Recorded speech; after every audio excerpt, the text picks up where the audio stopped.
دامن تمہارا تو ایک ذرے سے شمس و قمر ہو گیا، ایک ذرے سے شمس و قمر ہو گیا، ایک ذرے سے شمس و قمر ہو گیا۔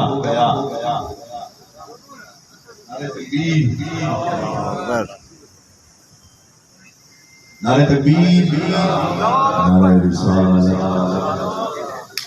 امام فرماتے ہیں کہ دشمن احمد پہ شدت کیجیے، ملحدوں کی کیا مربت کیجیے، غیظ میں جل جائیں اے دینوں کے دل، بس یا رسول اللہ کی حسرت کیجیے۔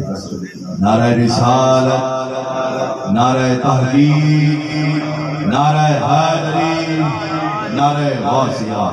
بلا تاخیر محترم ایوان سے اعزاز حسین چٹھی صاحب سے کہ دعائیں اور دعوت رسالت آپ صلی اللہ کو سلام کی عقیدت اور محبت پیش کریں۔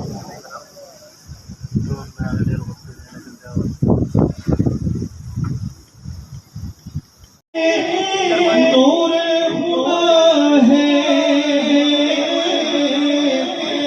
جلوہ گاہوں کا ایک سلسلہ ہے۔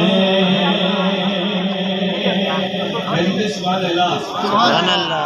آقا کریم صلی اللہ علیہ وآلہ وسلم کے دربار گوہربار کی تاریخ کا رہائش ہے، اور کیا ہی خوبصورت بات میں کر رہا ہے وہ آنکھیں ہر شام بدرو تو جا ہے، جس کی ہر صبح شمس و ضحا ہے، جس کی ہر شام بدرو جا ہے۔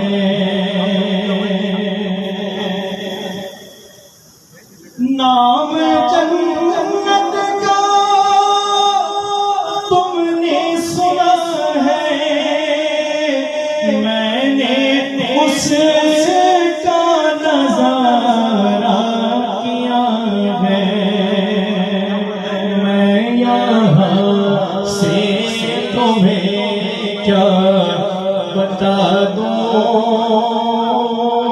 ان کی نگری کی گلیوں میں کیا ہے، میں یہاں سے تمہیں کیا بتا دوں، ان کی نگری کے پھول،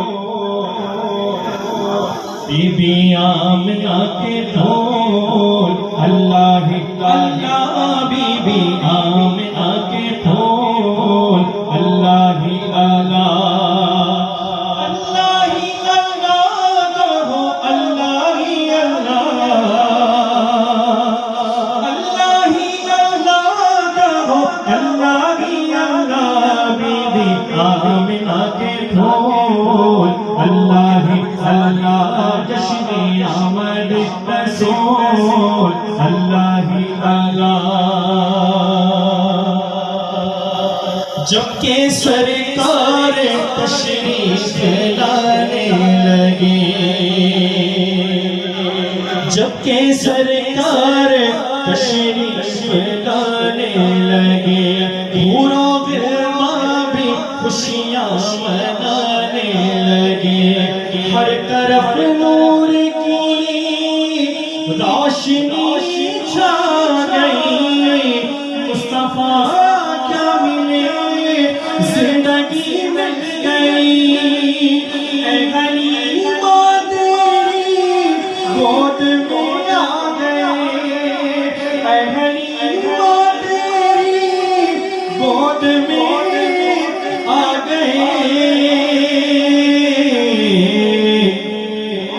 دونوں عالم کے رسول اللہ اللہ، دونوں عالم کے دونوں عالم کے رسول اللہ اللہ۔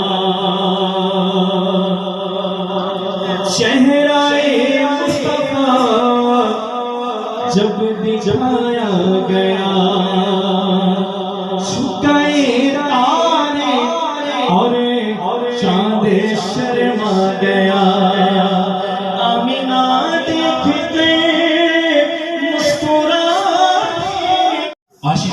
مصطفیٰ صلی اللہ علیہ وسلم، حضور سے محبت کرنے والے، حضور سے عقیدت رکھنے والے، کلمہ پڑھنے والے، لا الہ الا اللہ محمد رسول اللہ، ہر ایک مسلمان اپنے اپنے انداز میں حضور سے محبت کا اظہار کرتا ہے اور حضور کی ولادت میں خوشی مناتا ہے۔ یہ کیوں؟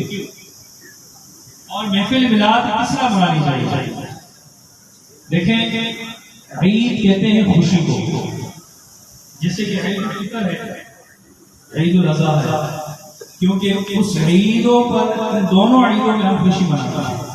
بچے بھی خوش ہوتے ہیں، جوان بھی خوش ہوتے ہیں، ہمارے بزرگ بھی خوش ہوتے ہیں، خواتین بھی خوش ہوتی ہیں، نئے کپڑے اس کے لیے جاتے ہیں اور اس میں ایک دوسرے سے ملتے ہیں، مبارکباد پیش کرتے ہیں، خوشی مناتے ہیں۔ اس لیے اس کو عید کہا جاتا ہے، اس کو بھی عید کہا جاتا ہے، کیونکہ اس کا معنی ہی خوشی ہے۔ میلاد مولود سے ہے، ولادت سے ہے، پیدائش۔ دن نبی نبی کریم علیہ السلام کی ولادت سے۔ اب یہ حضور کی ولادت باسعادت میں خوشی منانا، اللہ تعالیٰ نے قرآن میں فرماتا ہے، جو آیت مبارکہ میں نے تلاوت کی، اسی کی ضمن میں اللہ فرماتا ہے، قل بفضل اللہ۔ ہاں بسکٹ۔ اچھا، لفظ قل جو ہے، اس آیت مبارکہ میں ایک چیز کا دھیان رکھیں کہ نحو اور صرف کا جو ہے بہت احتمال رکھا گیا ہے۔ اس آیت مبارکہ کو رب تعالیٰ نے اس قدر مدلل بنا دی ہے، مضبوط کر دی ہے کہ جو بھی اعتراض کرنے والا ہو، اگر اس آیت کے تفسیر میں جائے، وہ سمجھ جائے کہ رب تعالیٰ نے اپنے فضل کو اور اپنے رحمت کو اتنی اہمیت کیوں دی۔ رب تعالیٰ فرماتا ہے کن، اور لفظ کن سے جب اللہ تعالیٰ حکم فرماتا ہے تو وہ لازماً کوئی خاص بات ہوتا ہے۔